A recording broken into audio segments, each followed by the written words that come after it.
Welcome back to Good Day State Line. The pandemic has affected pretty much every category of life, including love and dating and relationships. With Valentine's Day just around the corner, we're excited to get the chance to talk with Babita Spinelli this morning about how to keep love alive. Good morning. Good morning. So before we get started, tell everyone a little bit about your background and what you do. Sure. So I am a psychotherapist and a certified coach and relationship expert.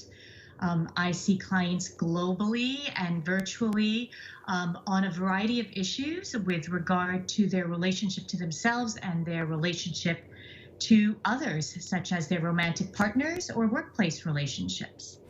So you've had a lot of experience prior to the pandemic, but how did you feel when this first happened? Were you like, oh no, everyone is going to have, some sort of impact because of this? Absolutely. I mean, when it hit, my current clients were reaching out with all sorts of feelings and anxiety around what was happening. And then a lot of individuals and couples coming my way with all of the different challenges that they were experiencing. And so it was quite explosive. Well, hopefully things have settled down a little bit, and you probably learned a lot about, what to do in a situation like this. We've never really been in a global pandemic before where people have been stuck inside, whether that means with their romantic partner or they're actually more separated from them. So what's the biggest issue that you've seen in the last year? I think probably the biggest issue is when you have two individuals in a relationship going through what I call the collective trauma. So they're each having their own individual stressors, losses, sitting with uncertainty or financial issues at the same time, and then really trying to manage their relationships and trying to stay connected despite all of this weighing stuff that's happening in both their life and their partner's life and around them. So what is like the number one tip that you've given couples that kind of appeals to everyone in how to keep their relationship healthy in a time like this?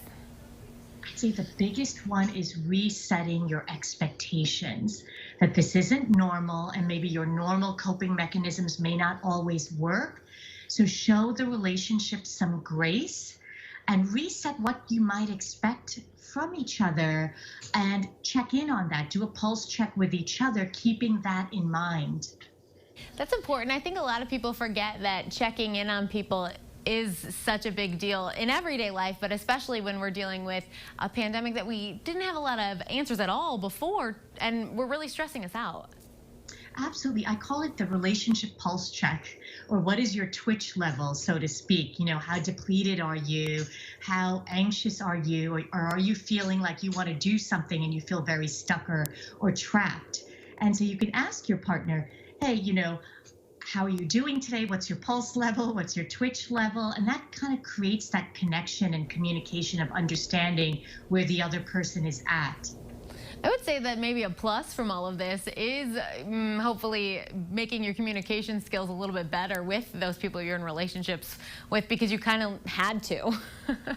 Absolutely. There have been those silver linings that have come up that couples have shared with me and that I see where they are starting to say, you know what, we've actually gotten to know each other better, or without all of the external stimuli, we've actually had to face some of our issues and talk it through, or we've done more together than we ever have in very creative ways.